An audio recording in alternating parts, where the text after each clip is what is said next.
Everybody hear me okay? Yep. All right. My name is Sergeant David Smith. I am PIO with the Placer County Sheriff's Office.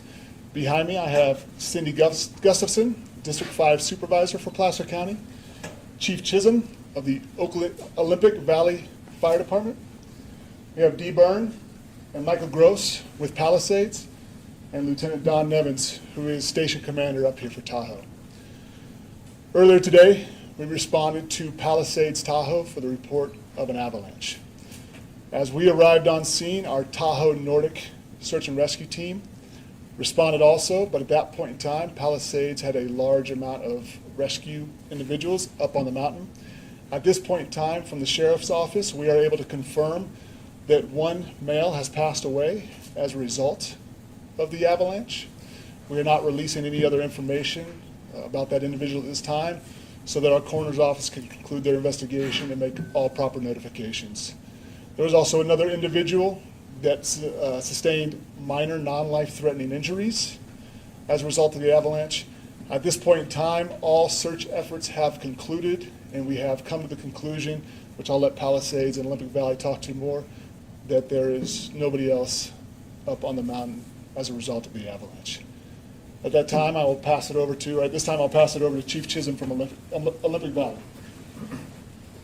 Good afternoon. My name is Brad Chisholm. I serve as the fire chief here in Olympic Valley. I'll just give you a brief recap of the involvement that the emergency services had. At about 10 o'clock this morning, we responded to a report of a lower leg injury at the Palisades Tahoe Medical Clinic. Shortly thereafter, my office started getting word of a potential avalanche at Palisades Tahoe. I responded up here and started an incident with our dispatch and began pooling resources in anticipation of maybe a worst case scenario. Reached out to our allied agencies, primarily North Tahoe Fire and Truckee Fire, and they sent some grand ambulances right away.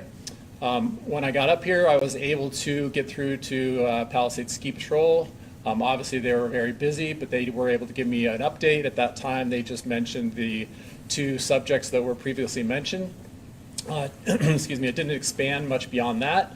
Following that, we entered into a unified command with myself and Placer County Sheriff and Palisades Tahoe, and began the command portion of the incident. As mentioned, the majority of the incident happened up on the hill and was managed by Palisades Tahoe, and emergency services just did the overhead portion of it. With that, I will send it back here, and you can introduce the Palisades members. Good afternoon, everybody. I'm Dee Byrne, President and COO of the resort. This is a very sad day for my team and everyone here. This is a dynamic situation. We're still undergoing an investigation. We have a lot to learn yet, and we'll be working with our agencies, our partners, and providing that information, those updates as we learn more.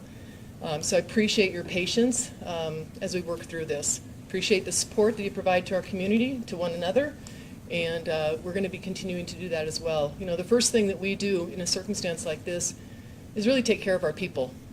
And so our guests and certainly our team members, our employees, and also our community. So that's first and foremost on my mind. Our hearts are out in condolences to the victim, to victim's family, and certainly to everybody else involved in the incident. So that's all I have to share at this time. Again, we'll be sharing more as we learn and confirm the facts. Thank you. At this time, we'll open it up for a few questions. For the person who was killed in the avalanche, was that person an employee here at the resort or a guest? How you doing? Good afternoon. Michael Gross. I'm the Vice President of Mountain Operations. The person was a guest. Person was a guest. Correct. Do you know if they were someone who was local or someone visiting from outside the area? They were outside the area. As for the person who was injured, were they also a guest or a staff member? They were a guest as well, outside the area. Is there anything you can tell us specifically about KT-22? I know we heard that it might have just opened today, but specifically, have there been avalanche mitigation efforts in that location? So KT-22 opened today for the first day of the season. We've had ski patrol up there doing avalanche control assessment since Sunday. So for the past few days, they've been up there doing control work, evaluating weather conditions, setting up all the safety markings, hazard markings, et cetera, to get it prepared for today's opening. Is that typical to open it on a day when we're seeing such heavy snow, storm moving through? Absolutely. We'll evaluate the conditions, and based on our expertise and our experience and the history, if we deem conditions safe, then we will open the terrain. And what does avalanche mitigation look like? I know you kind of touched on it already, but. It's a variety of stuff that starts with forecasting, looking at weather data. We've got decades worth of weather data that we're always resourcing or referencing. It's looking at current forecasts, it's looking at all different models, it's looking at wind speed, snowpack, density, wind direction. There's a variety of things that go into play. And the people that are doing the work are truly experts in their field.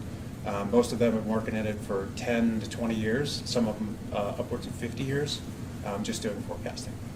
At what point today was KT 22 deemed safe for skiers? We opened the lift at 9 o'clock this morning. Hey, Michael, how deep were people buried, Melissa? I'm not sure of the actual depth. Okay. And was anyone wearing beacons, do you know? I'm not sure. Thank you.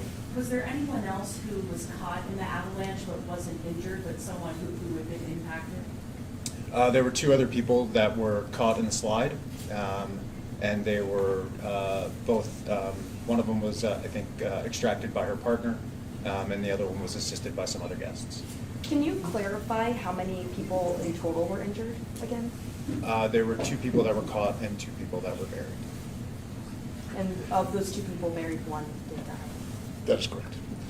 At this time, that concludes our press conference. Once again, as stated, our thoughts and condolences go out to the families affected by this avalanche. Please stay tuned to our social media sites, both with Palisades, Olympic Valley, and Placer County Sheriff's Office for further updates as the investigation continues. Thank you. Will the resort be open again tomorrow?